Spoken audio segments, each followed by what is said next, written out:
La casa en la calle de San Vicente en Valencia era amplia, luminosa y siempre impecable. Pero para Camila Álvarez nunca fue un hogar.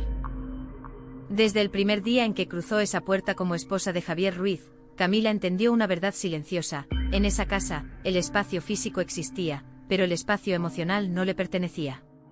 Cada mañana comenzaba igual. Camila se despertaba antes que todos, incluso antes de que el sol se filtrara entre las cortinas blancas del comedor. Se levantaba con cuidado, como si temiera hacer ruido en una casa que nunca la había aceptado del todo. Preparaba el desayuno siguiendo exactamente las preferencias de cada miembro de la familia: el café sin azúcar para el suegro, tostadas apenas doradas para la suegra, zumo recién exprimido para Javier. Nadie se lo pedía explícitamente. Pero todos lo esperaban. Al principio, Camila creyó que era parte natural del matrimonio, una fase de adaptación. Pensó que con el tiempo su esfuerzo sería visto, valorado, reconocido. Pensó que el amor y la dedicación abrirían las puertas que la lógica no podía abrir. Se equivocó. En la mesa del desayuno, las conversaciones fluían alrededor de ella, nunca con ella. Hablaban de negocios, de inversiones, de conocidos influyentes, de decisiones importantes que se tomaban sin consultarla. Camila estaba presente solo como figura funcional, la que servía, la que escuchaba, la que asentía. «Es una chica tranquila», decía la suegra a las visitas. «No da problemas». Tranquila. Esa palabra se convirtió en una jaula invisible. Camila había sido muchas cosas antes de ese matrimonio. En Sevilla, donde nació, había sido una estudiante brillante, curiosa, apasionada por la comunicación y el liderazgo. Había trabajado, había tenido sueños propios, había imaginado una vida donde su voz tendría peso.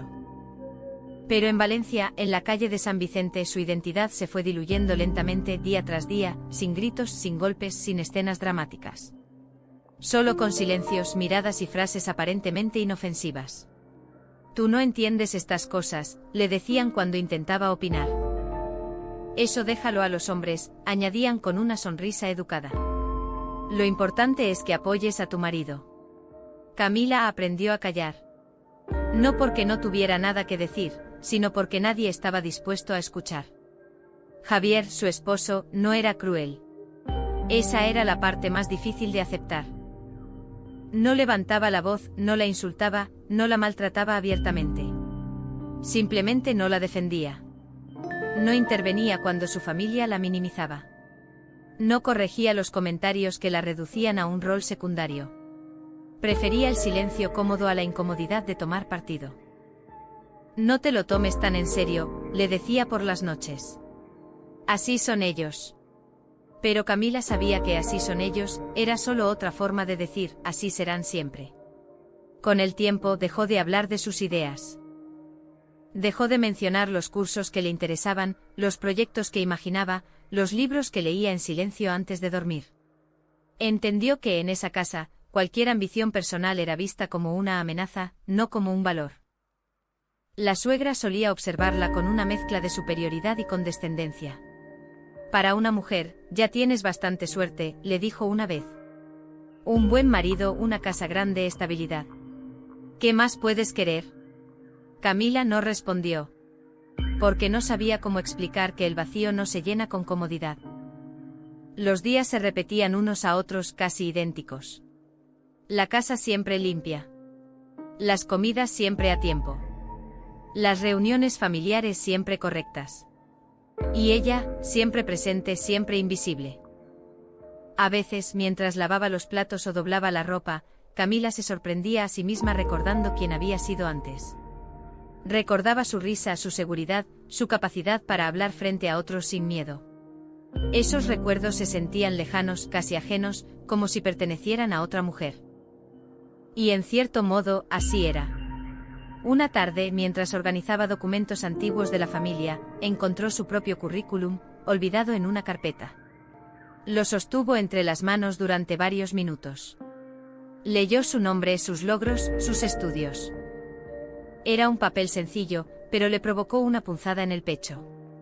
¿Eso todavía te importa?, preguntó la suegra al verla. Pensé que ya había superado esa etapa. Camila dobló el papel y lo guardó sin decir nada. Esa noche, frente al espejo del baño, se miró detenidamente. No vio a una mujer derrotada. Vio a una mujer cansada de no existir. Por primera vez, una idea comenzó a tomar forma en su interior. No era rabia. No era venganza. Era claridad. Entendió que el problema no era que no la valoraran. El problema era que había permitido que su valor dependiera de ellos. En la calle de San Vicente, Camila Álvarez era la esposa correcta, la nuera obediente, la mujer tranquila. Pero dentro de ella, algo seguía vivo esperando. Aún no sabía cuándo ni cómo, pero esa noche comprendió una verdad esencial. No había llegado a esa casa para quedarse para siempre. El destino todavía no había terminado de escribir su historia. La familia Álvarez Ruiz se presentaba ante los demás como un ejemplo de armonía, tradición y éxito. Desde fuera, todo parecía sólido, una casa bien situada, relaciones influyentes, una reputación cuidada con esmero. Pero Camila aprendió pronto que en esa familia, el orden no se sostenía por el afecto, sino por la jerarquía. En esa casa, cada persona tenía un lugar asignado. Y el de Camila estaba claramente definido. El patriarca don Ernesto Ruiz hablaba poco, pero cuando lo hacía, nadie lo interrumpía. Sus opiniones se convertían automáticamente en decisiones. La madre, doña Marta, era el verdadero eje emocional del hogar, aunque jamás lo reconocería en voz alta.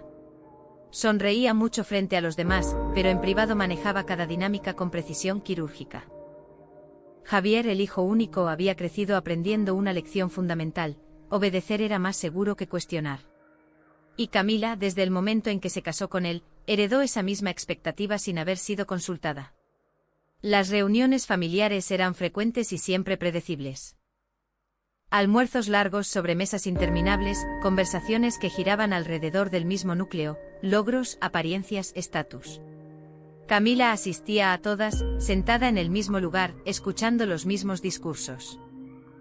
En esta familia siempre hemos sabido mantener el nivel, decía don Ernesto con orgullo. No cualquiera encaja aquí. Nadie miraba directamente a Camila cuando lo decía.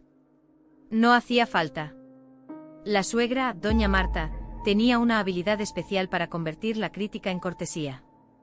Nunca levantaba la voz. Nunca parecía agresiva. Pero cada frase estaba cuidadosamente diseñada para marcar distancia. Camila es sencilla, comentaba frente a otros.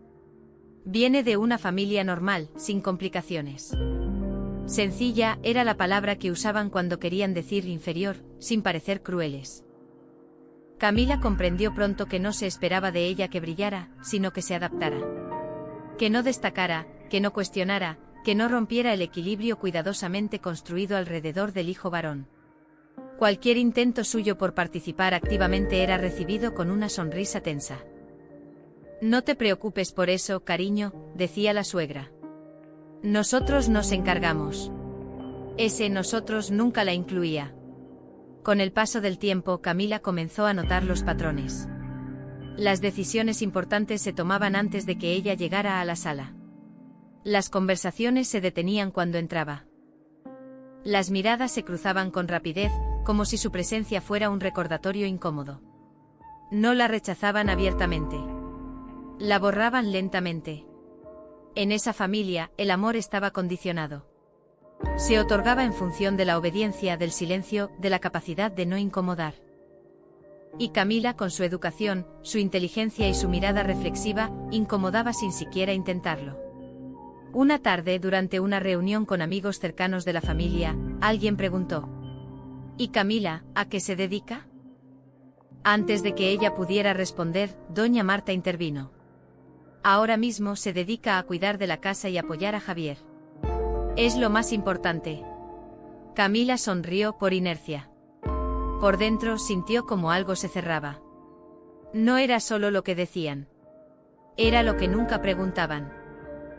Nunca le preguntaron qué soñaba, qué pensaba, qué deseaba. Para ellos su valor se medía en función de cuánto facilitaba la vida de los demás. Javier observaba estas escenas sin intervenir. No por maldad, sino por costumbre. Había aprendido que enfrentarse a su familia tenía un precio emocional demasiado alto. Y Camila, en silencio, pagaba ese precio por él. Ellos solo quieren lo mejor para nosotros, le decía Javier cuando ella intentaba expresar su incomodidad. No lo hacen con mala intención. Pero Camila entendió que el daño no siempre necesita intención para existir. Con el tiempo dejó de expresar incomodidad. Aprendió a anticiparse. A no opinar. A no preguntar. A no destacar. Se convirtió en una experta en leer el ambiente, en detectar cuándo hablar y cuándo desaparecer. Sin embargo, esa adaptación constante tenía un costo invisible. Cada gesto de condescendencia, cada comentario disfrazado de preocupación, cada decisión tomada sin contar con ella, erosionaba lentamente su autoestima.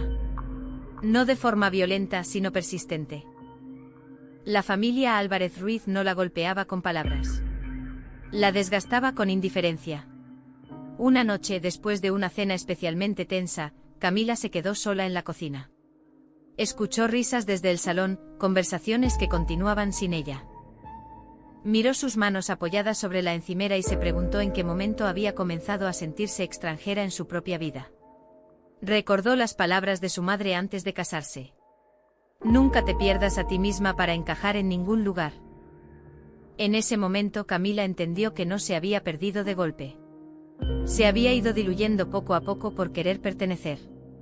La familia Álvarez Ruiz no era abiertamente cruel. Y quizás por eso, el dolor era más difícil de explicar. No había escenas escandalosas que denunciar, ni insultos que señalar. Solo una constante sensación de no ser suficiente, de no ser necesaria, de no ser vista. Esa noche, mientras se acostaba al lado de Javier, Camila tomó una decisión silenciosa. No era una decisión de huida inmediata. Era una decisión interior. Decidió empezar a observar, a entender, a recuperar su centro sin confrontaciones inútiles. Decidió que aunque su entorno la redujera, ella no se reduciría por dentro. En la casa de la calle de San Vicente, la familia Álvarez Ruiz seguía funcionando como siempre, convencida de que el orden era inquebrantable. No sabían que en silencio, la mujer que habían subestimado estaba comenzando a reconstruirse. Y cuando una estructura se sostiene sobre la negación del otro, el colapso no llega con ruido. Llega con distancia. Camila aún no lo decía en voz alta, pero ya lo sabía. Aquella familia no era su destino. La renuncia de Camila no ocurrió de un día para otro. No hubo una conversación decisiva ni una escena dramática. Fue un proceso lento, casi imperceptible, como el desgaste de una piedra bajo el agua. Al principio todavía conservaba pequeñas resistencias. Libros que leía a escondidas, ideas que anotaba en cuadernos que guardaba en el fondo del armario, correos electrónicos sin enviar, propuestas que nunca terminaban de formularse. Eran restos de una vida anterior, fragmentos de una identidad que se negaba a desaparecer del todo.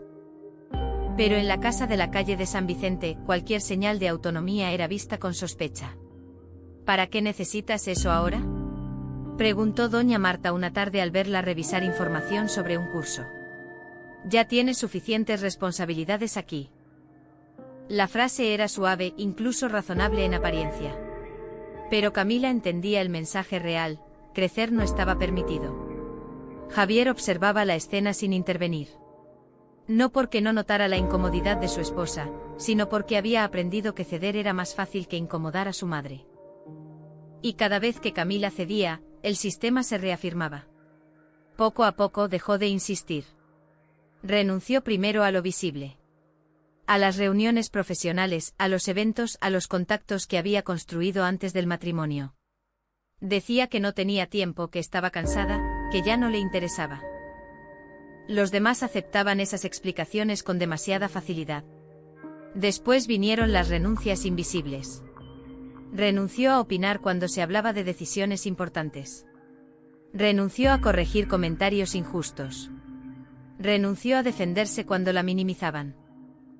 Aprendió a sonreír en el momento exacto, a asentir con educación, a desaparecer sin ruido. Lo hacía por amor, se decía a sí misma. Lo hacía por paz. Lo hacía para que las cosas funcionaran. Pero cada renuncia dejaba un vacío. Camila comenzó a sentirse cansada de una forma distinta. No era el cansancio físico de las tareas domésticas, sino un agotamiento profundo, silencioso, que no se aliviaba con descanso. Era el cansancio de no poder ser. A veces, mientras organizaba la casa, se sorprendía imaginando otra vida. Una vida donde se levantaba por la mañana con un propósito propio, donde su nombre era pronunciado con respeto, donde sus ideas encontraban eco. Esas imágenes aparecían de forma espontánea y desaparecían rápido, como si no se les permitiera existir demasiado tiempo. «Te estás distrayendo», se reprendía. «Concéntrate». La casa estaba siempre impecable. Ella, cada vez más vacía. Una noche Javier le comentó con tono casual: «Mi madre dice que últimamente estás un poco distante». Camila lo miró sin saber qué responder. ¿Cómo explicar que la distancia no era hacia ellos, sino hacia sí misma? ¿Cómo decir que había tenido que alejarse de lo que era para poder quedarse? «Estoy bien», respondió finalmente. «Solo cansada». Era la respuesta más segura. La más aceptable. En el fondo Camila sabía que nadie en esa casa quería escuchar una verdad compleja. Preferían respuestas simples que no alteraran el orden. Con el tiempo dejó de escribir en sus cuadernos. Las ideas seguían apareciendo, pero ya no las anotaba. Empezó a convencerse de que no eran realistas, de que pertenecían a una etapa pasada. El silencio interior se volvió más denso.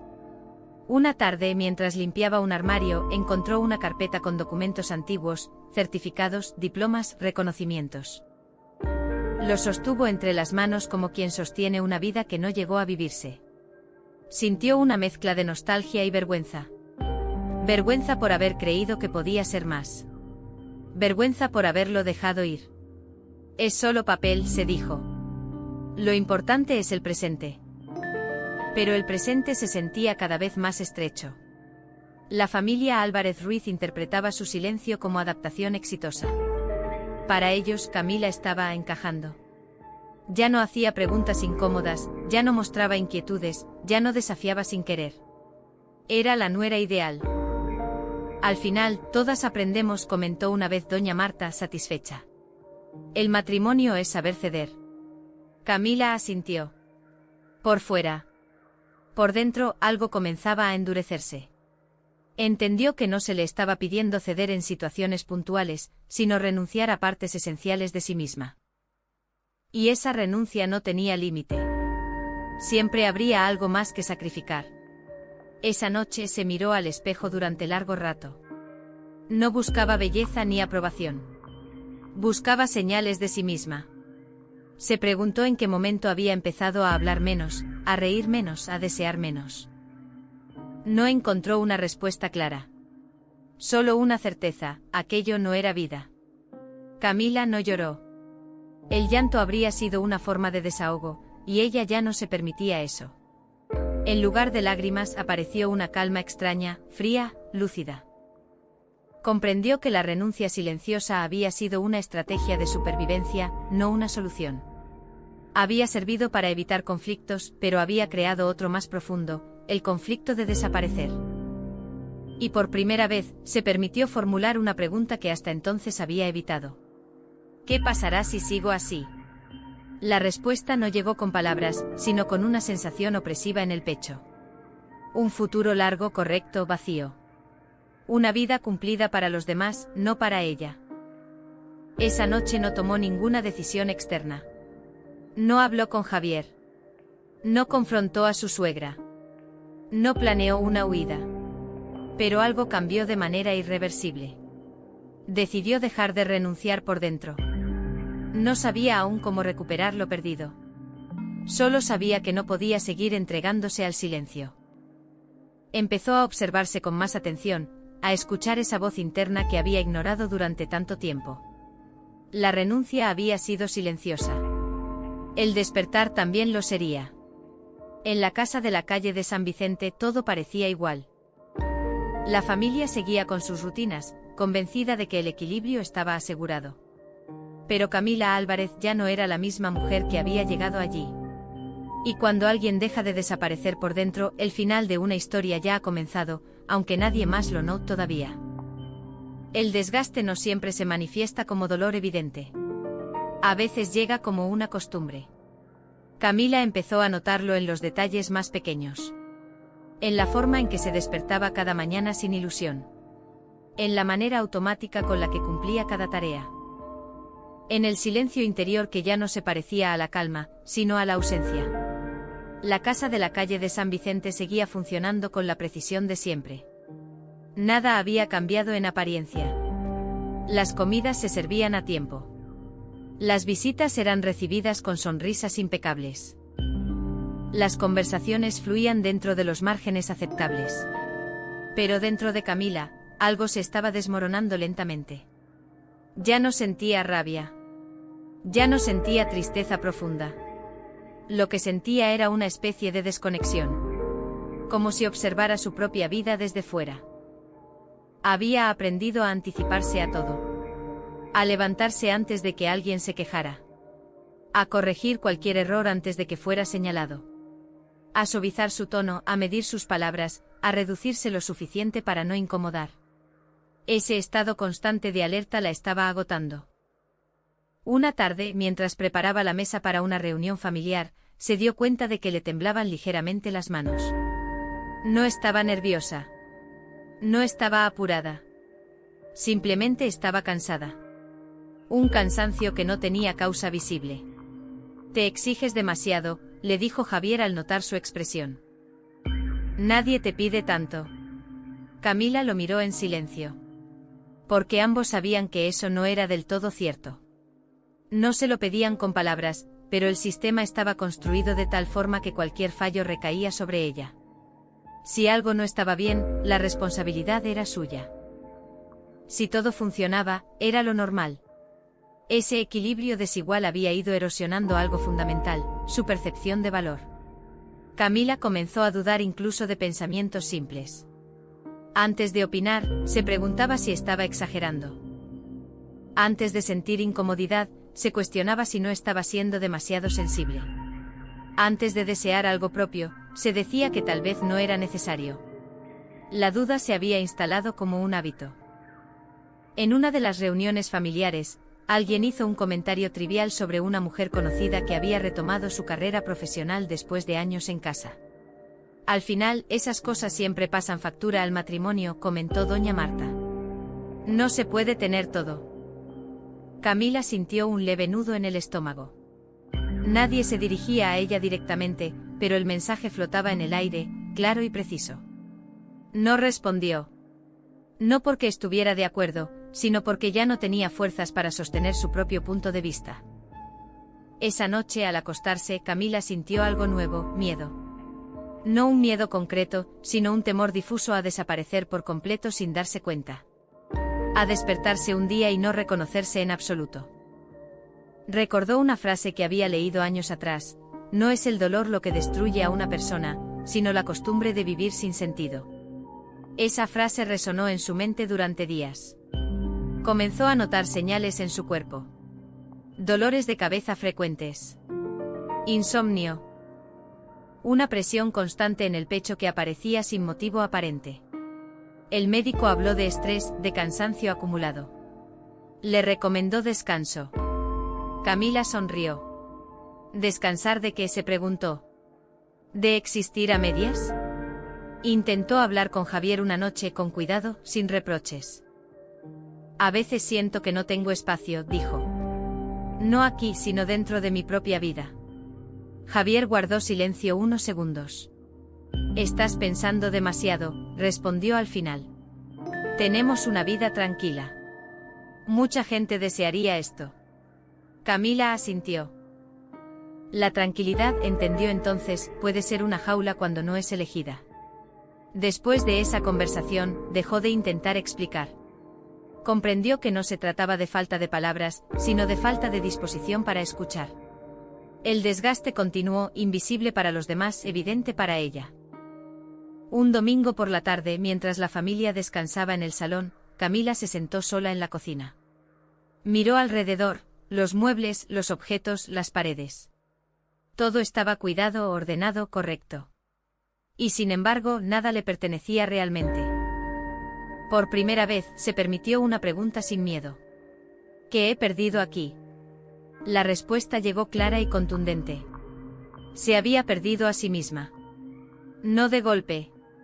No por culpa de una sola persona, sino por una suma constante de silencios, adaptaciones y renuncias que la habían llevado hasta ese punto. Camila no culpó a nadie en ese momento. No sintió odio hacia su suegra, ni resentimiento hacia Javier. Sintió algo distinto, lucidez. Entendió que el desgaste no era un accidente. Era el resultado natural de un entorno donde ella nunca había sido vista como igual. Y entendió algo aún más importante: nadie iba a rescatarla. Esa noche, mientras todos dormían, Camila se levantó y se sentó en la sala, a oscuras. No encendió la luz. No necesitaba ver. Necesitaba pensar. Por primera vez en mucho tiempo, no se preguntó qué esperaban los demás de ella. Se preguntó qué esperaba ella de su propia vida. La respuesta no fue inmediata. Pero apareció una certeza silenciosa. No podía seguir allí. No habló de divorcio. No planeó una confrontación. No pensó en el qué dirán. Pensó en supervivencia. El desgaste había llegado a un punto en el que quedarse significaba desaparecer del todo. Y Camila comprendió que irse no sería un acto de rebeldía, sino de fidelidad a sí misma. Cuando volvió a la cama, Javier dormía profundamente. Camila lo observó unos segundos. No sintió rencor. Sintió distancia. Una distancia que ya no dolía, solo aclaraba. En la casa de la calle de San Vicente todo seguía en orden. Pero el equilibrio había cambiado. El desgaste silencioso y persistente había cumplido su función. Mostrarle que el final no siempre comienza con una explosión, sino con la claridad de saber que ya no puedes quedarte. Y en ese silencio lúcido, Camila Álvarez dio el primer paso interior hacia su libertad, aunque el mundo aún no lo supiera. Javier Ruiz siempre se había considerado un hombre razonable. No levantaba la voz.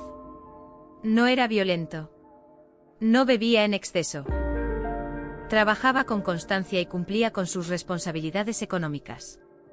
Desde su propio punto de vista, y desde el de su familia, era un buen marido. Camila tardó mucho tiempo en entender que precisamente ahí residía el problema. Javier había crecido en una casa donde el conflicto se evitaba a toda costa.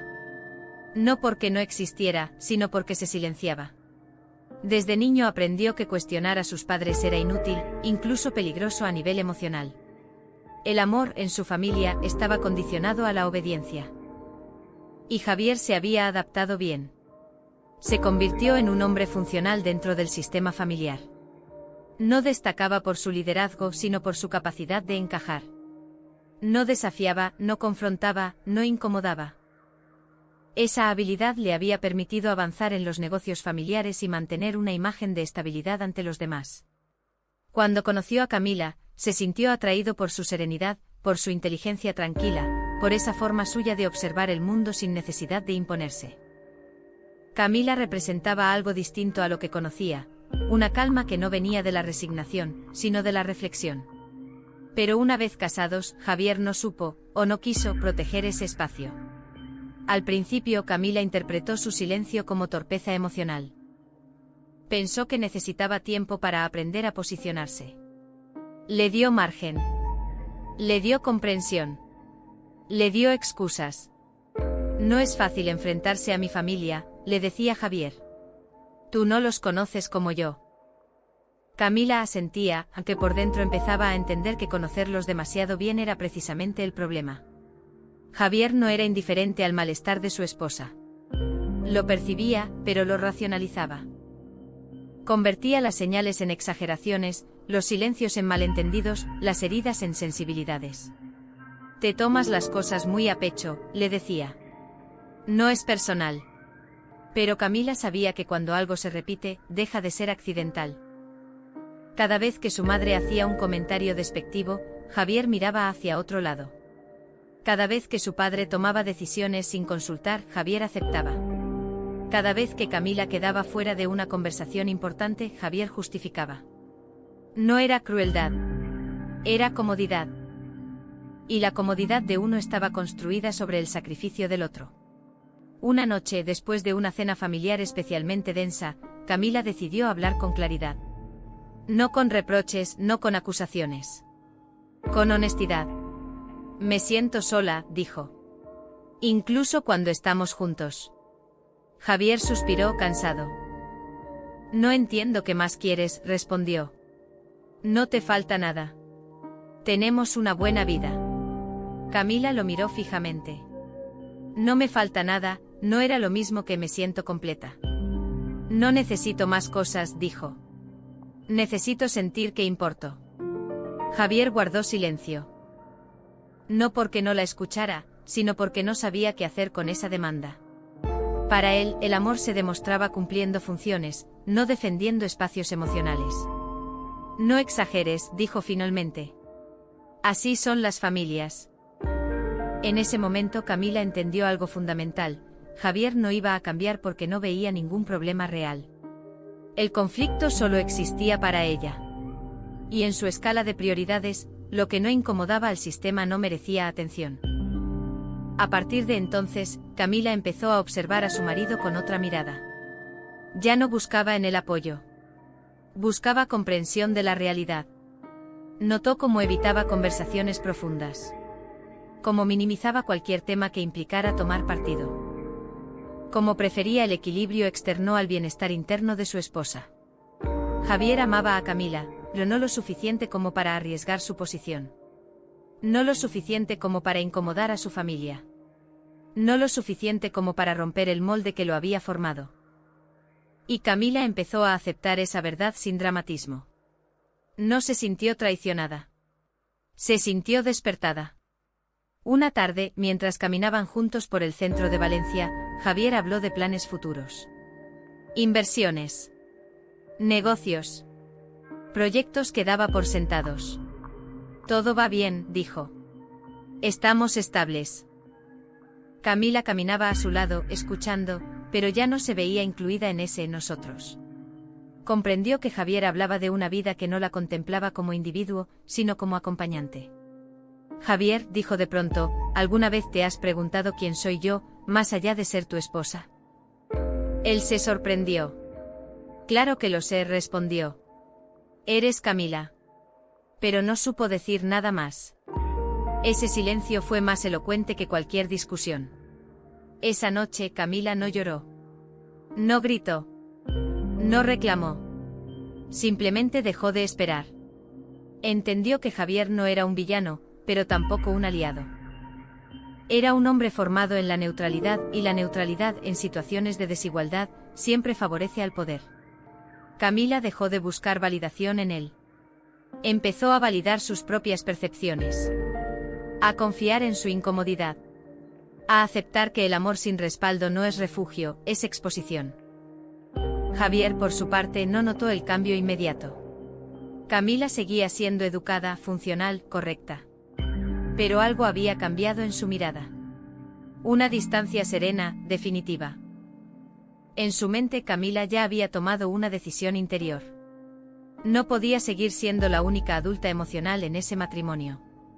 Javier Ruiz seguiría siendo un hombre correcto ante los ojos del mundo. Pero para Camila, había dejado de ser un compañero. Y cuando una mujer deja de esperar que su pareja la vea, el final ya no es una amenaza, sino una consecuencia lógica. El matrimonio aún continuaba en apariencia. Pero el vínculo silenciosamente había comenzado a disolverse.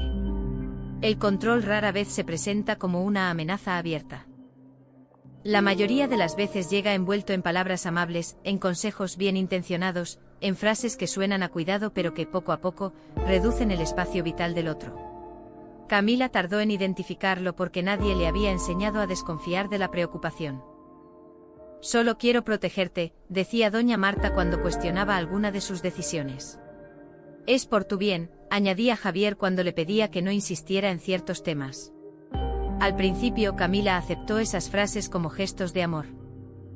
Había crecido creyendo que adaptarse era una forma de madurez, que ceder demostraba inteligencia emocional. Pero con el tiempo empezó a notar que cada gesto de protección venía acompañado de una limitación. No era un no puedes. Era un no es necesario. No era una orden. Era una sugerencia constante que siempre apuntaba en la misma dirección, quedarse donde estaba. Cuando Camila mencionaba la idea de retomar algún proyecto personal, la respuesta nunca era frontal. Ahora no es el momento, decía Javier. Estás muy ocupada. Más adelante, cuando todo esté más tranquilo, añadía su suegra. Ese más adelante nunca llegaba. Camila comenzó a darse cuenta de que su vida estaba organizada en función de prioridades ajenas. Sus horarios, sus movimientos, incluso sus estados de ánimo parecían regulados por una lógica externa que ella no había elegido. Si quería salir sola, había preguntas. Si quería quedarse en silencio, había sospechas. Si quería pensar por su cuenta, había correcciones. No había prohibiciones explícitas. Había vigilancia emocional. Una tarde Camila decidió visitar a una antigua amiga de Sevilla que estaba de paso por Valencia. No era un plan extraordinario, solo un café. Sin embargo, la reacción fue desproporcionada.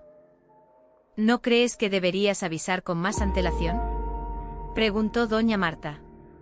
Aquí solemos organizarnos. Camila sintió un leve sobresalto. Organizarse. Como si su tiempo no le perteneciera del todo. Solo será una hora, respondió con suavidad. Bueno, intervino Javier, pero no te retrases. Sabes que a mi padre no le gusta improvisar. Camila asintió, pero algo se tensó en su interior. Comprendió que incluso los gestos más simples requerían validación. No porque fueran importantes, sino porque ella no era considerada plenamente autónoma. Durante el café con su amiga, Camila se sorprendió hablando con cautela, midiendo palabras, como si alguien pudiera escucharla. Se dio cuenta de que había interiorizado el control. Ya no necesitaban vigilarla, ella misma se autocensuraba. Esa revelación fue inquietante. De regreso a casa, caminó despacio por las calles de Valencia. Observó a la gente, los escaparates, la vida que transcurría fuera de la estructura rígida que la contenía. Por primera vez en mucho tiempo, sintió una distancia clara entre el mundo y su propio encierro. Esa noche al cenar, doña Marta comentó: «Te noté diferente hoy. Más distraída». Camila levantó la mirada. Solo estaba pensando. Demasiado pensamiento no es bueno, respondió la suegra con una sonrisa. A veces complica lo que es sencillo. Camila entendió entonces que no se trataba solo de controlar lo que hacía, sino también lo que pensaba. El cuestionamiento era visto como una amenaza al equilibrio familiar. Javier, sentado a su lado, no dijo nada. La preocupación se había convertido en un mecanismo de corrección.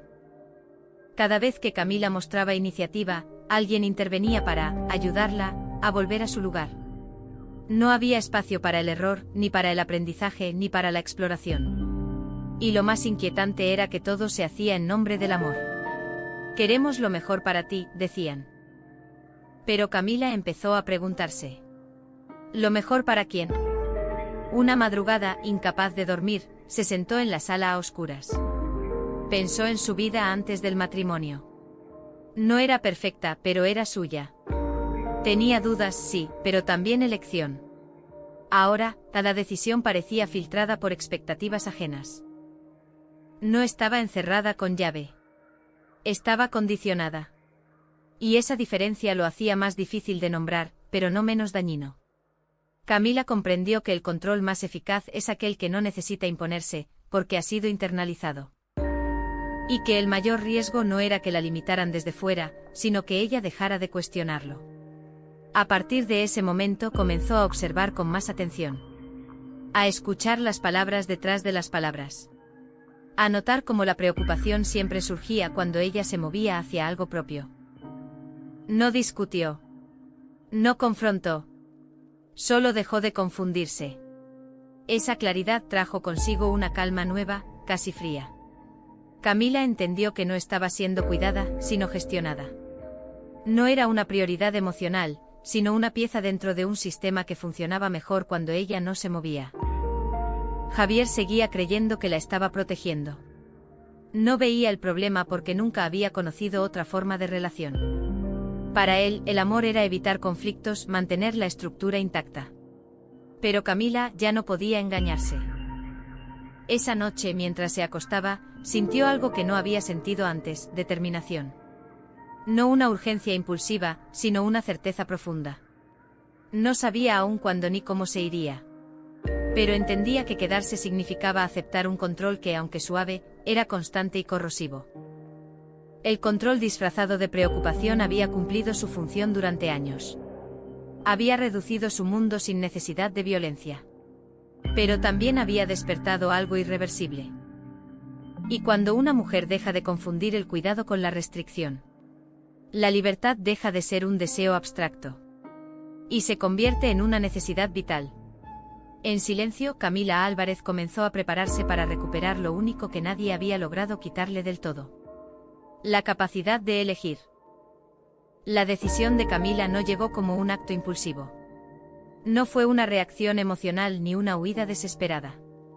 Fue más bien el resultado lógico de una lucidez sostenida. Durante semanas siguió con su rutina habitual. Se levantaba temprano, cumplía con las tareas, participaba en las comidas familiares, respondía con educación. Nada en su comportamiento externo indicaba que algo fundamental había cambiado. Pero por dentro Camila ya no estaba negociando su permanencia. Había dejado de preguntarse cómo encajar mejor. Había dejado de buscar aprobación. Había dejado de esperar que alguien la entendiera. Ese silencio interior no era resignación. Era enfoque. Camila comenzó a observar su entorno con una claridad nueva. Cada gesto de preocupación, cada comentario disfrazado de consejo, cada límite impuesto con suavidad, ya no la confundía. Lo veía como lo que era: una forma de mantener el equilibrio del sistema a costa de su autonomía. Y por primera vez, no se sintió culpable por querer salir de allí.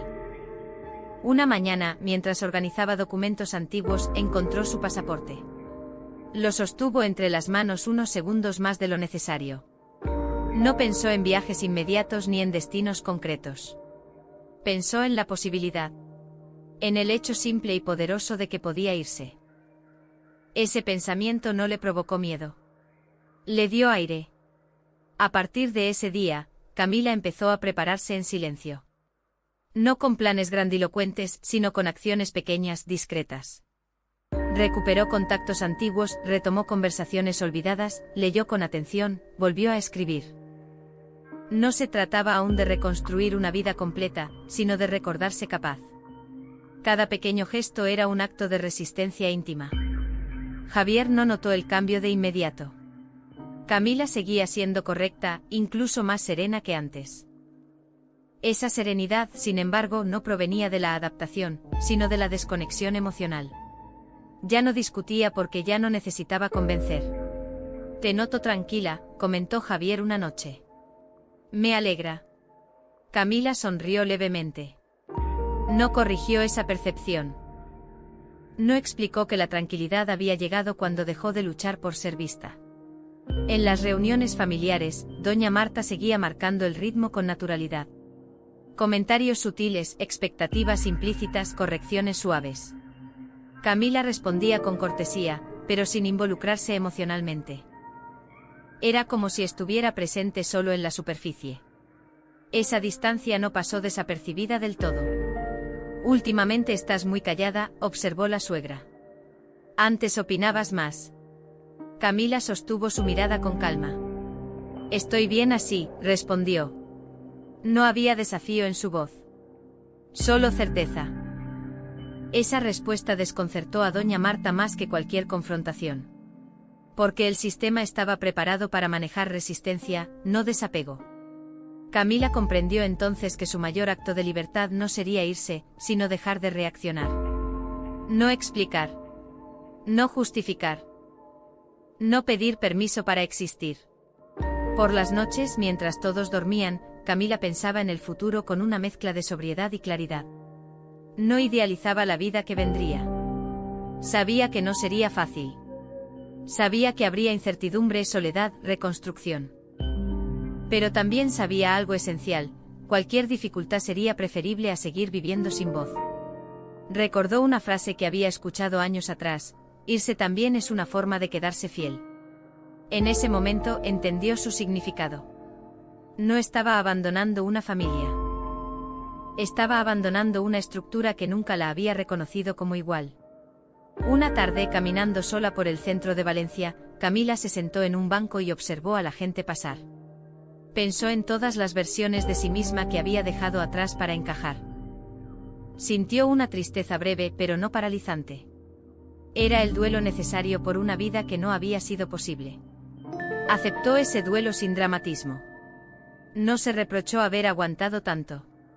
Entendió que había hecho lo que pudo con las herramientas que tenía en ese momento.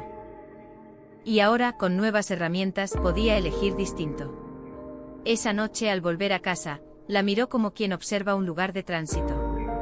Ya no era un espacio de pertenencia, sino un punto en el camino. Nada allí la definía. Camila no anunció su decisión. No lo hizo porque no necesitaba validación ni permiso. Sabía que cualquier explicación abriría debates inútiles, intentos de corrección, promesas tardías. Había aprendido que algunas decisiones no se discuten. Se ejecutan. El día que finalmente tomó conciencia plena de que se iría, no sintió euforia ni miedo. Sintió responsabilidad. Consigo misma.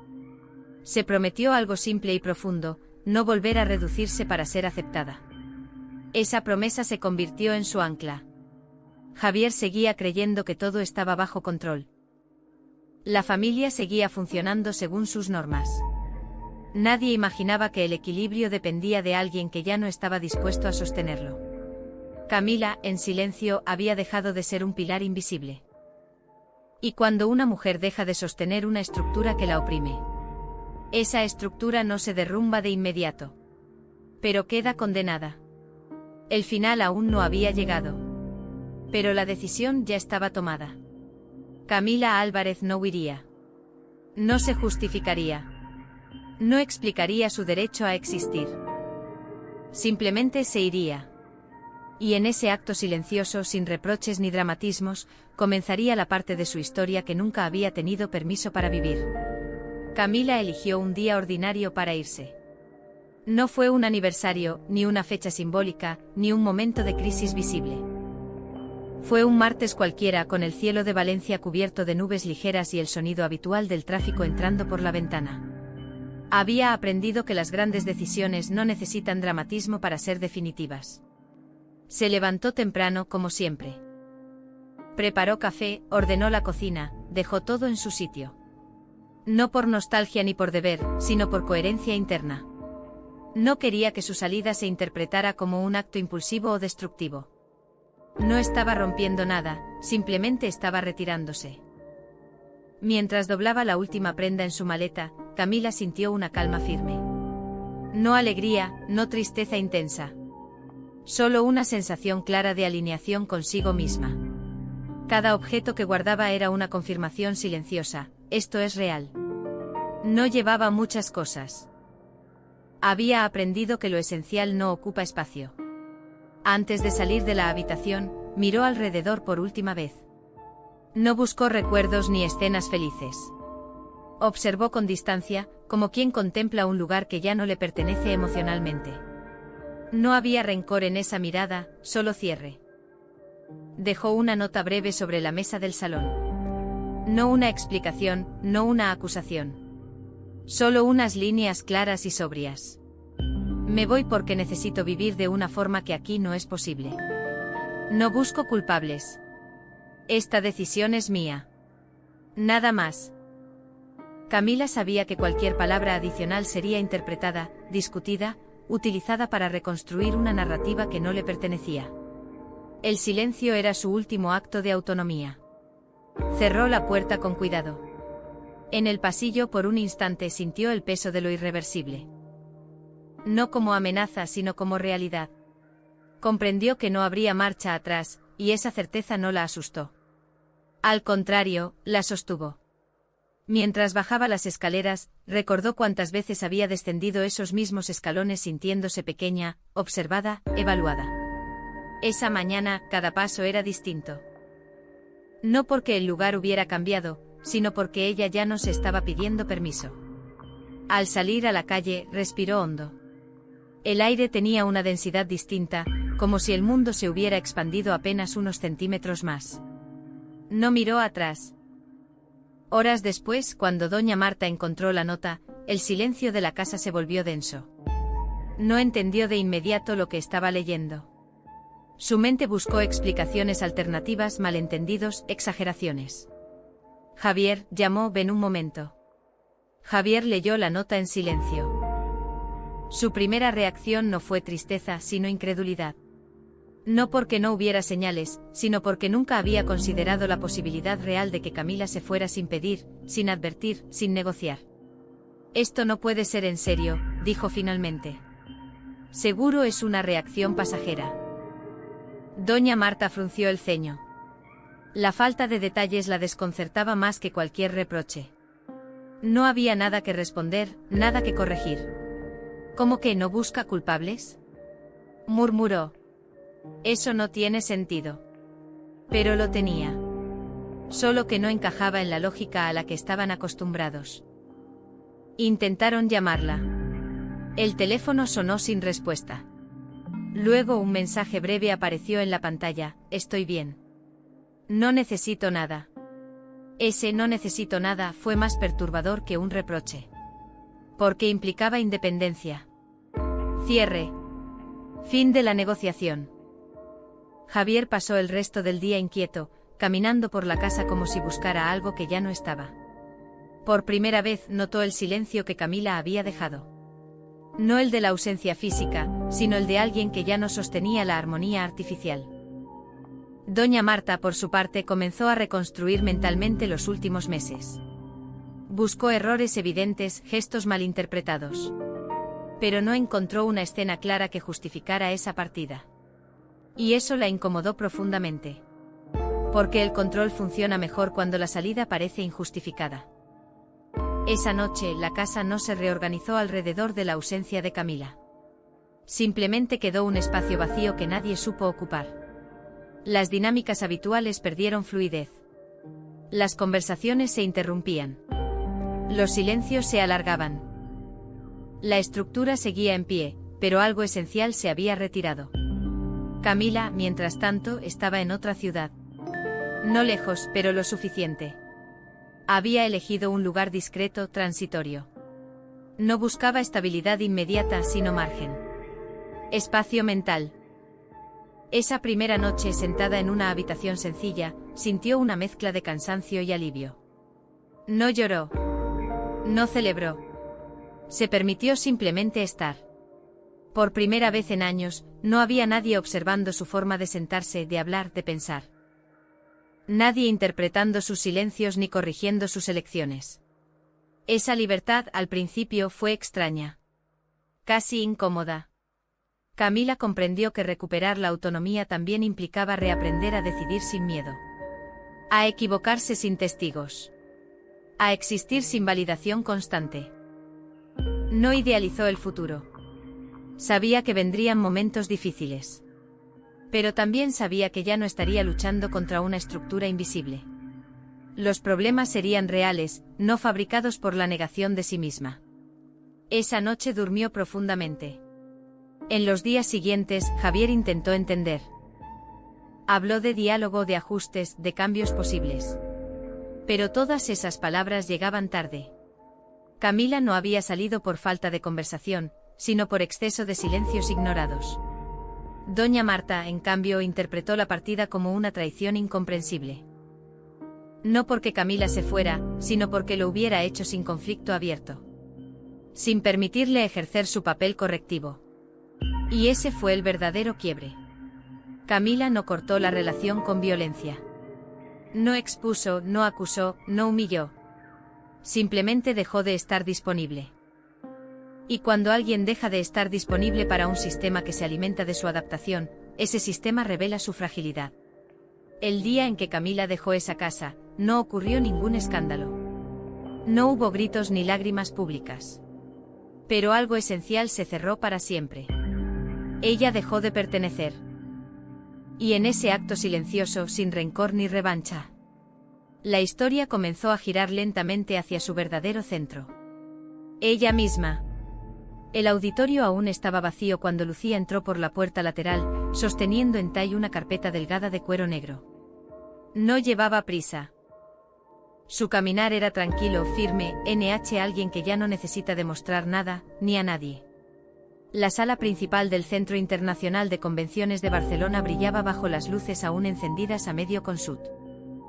Filas de asientos ordenados, escenario amplio, pantalla LED gigante detrás, Niceache Ginatoy, su nombre aparecería en letras blancas sobre fondo azul.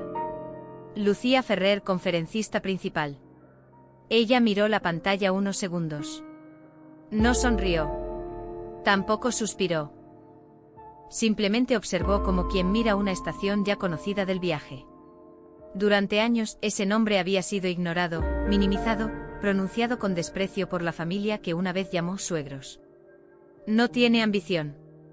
No sirve para nada grande. Una mujer así nunca llegará lejos. Las palabras regresaron a su memoria sin dolor. Ya no tenían filo. Lucía se sentó en la tercera fila, dejó la carpeta a su lado y cerró los ojos. El silencio del auditorio le permitió escuchar algo más profundo, el eco de la mujer que había sido. La Lucía de antes. Había un tiempo en que su vida giraba alrededor de agradar a su esposo, a sus suegros, a una familia que nunca la aceptó realmente. Ella recordaba claramente aquellas comidas familiares donde su voz era siempre la última en ser escuchada, si es que alguien la escuchaba. Déjalo, Lucía, los mayores están hablando. No te metas en asuntos que no entiendes. Tu trabajo es pequeño, no exageres. Y ella, con la espalda recta y la sonrisa educada, bajaba la mirada. Durante años creyó que la paciencia era virtud, que el silencio era sabiduría, que soportar era amar. Hasta que entendió algo brutal. Soportar no es amar. Es desaparecer. El punto de quiebre. El divorcio no fue un escándalo público. Fue un desgaste silencioso. Una noche cualquiera, mientras recogía los platos después de otra cena donde nadie le había preguntado cómo estaba, Lucía se miró reflejada en la ventana. No se reconoció. ¿Cuándo fue la última vez que hablaste de tus sueños? Se preguntó. No hubo lágrimas esa noche. Solo una decisión. Se fue sin gritar, sin vengarse, sin exigir disculpas que jamás llegarían. Y ese fue su primer acto de libertad. La reconstrucción. Los primeros años fueron duros. Muy duros. Lucía alquiló un pequeño estudio en Gracia. Trabajaba de día como consultora junior y estudiaba de noche. Dormía poco. Dudaba mucho. Pero por primera vez cada paso era suyo. Nadie le decía que no era suficiente. Nadie le imponía límites disfrazados de consejos. Fracaso tras fracaso, rechazo tras rechazo, fue puliendo algo que llevaba años dormido, su voz. Aprendió a hablar en público sin temblar. A defender ideas sin pedir permiso. A decir no sin justificar. Y un día, casi sin darse cuenta, dejó de presentarse como la ex de alguien. Se convirtió simplemente en Lucía Ferrer. El reconocimiento. El éxito no llegó de golpe. Llegó como llegan las cosas verdaderas, en silencio. Una ponencia pequeña en Valencia. Luego otra en Madrid. Artículos publicados. Invitaciones. Conferencias. Hasta que un correo electrónico cambió algo dentro de ella. Nos gustaría que fuera la conferencista principal del Foro Internacional de Liderazgo y Resiliencia. Leyó el mensaje 3 veces.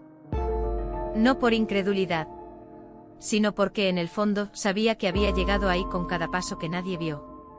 Aceptó sin dramatismo. Sin euforia exagerada. Porque ya no necesitaba validación externa para saber su valor. Ellos también recibirían la invitación. Lo que Lucía no sabía, y que el destino parecía haber preparado con una precisión casi irónica, era que la familia de su exesposo también estaría presente. Su antiguo suegro, ahora asesor de una asociación empresarial, había sido invitado como oyente VIP. Su exesposo asistiría como representante de una empresa mediana, lejos de los sueños grandiosos que alguna vez proclamó.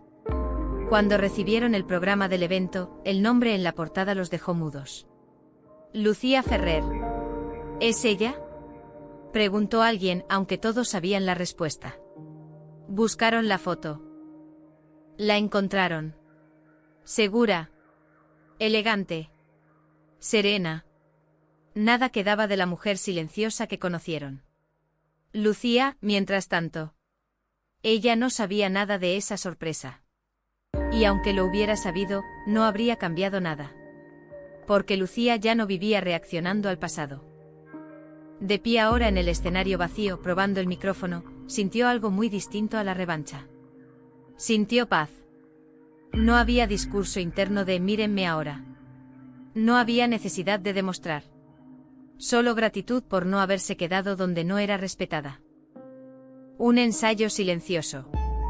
Lucía caminó por el escenario imaginando al público lleno. Respiró hondo. No ensayó frases brillantes. Ensayó presencia. Hablaré desde la verdad, se dijo, no desde la herida. Porque el verdadero triunfo no es que otros se arrepientan. Es no necesitar que lo hagan. El presagio. Antes de salir del auditorio, se detuvo un instante frente al escenario, apagado ahora, y pensó. Mañana algunas personas me verán por primera vez. Otras me verán por última. Sonrió suavemente. No con orgullo. No con rencor. Con la serenidad de quien sabe que la vida ya hizo justicia sin levantar la voz. Y mientras apagaba la luz y cerraba la puerta detrás de sí, el nombre Lucía Ferrer quedó solo en la oscuridad, esperando el día siguiente. Un nombre que nadie podría volver a borrar. Guión bajo guión bajo guión bajo guión bajo guión bajo guión bajo guión bajo guión bajo guión bajo guión bajo guión bajo guión bajo guión bajo guión bajo guión bajo guión bajo guión bajo.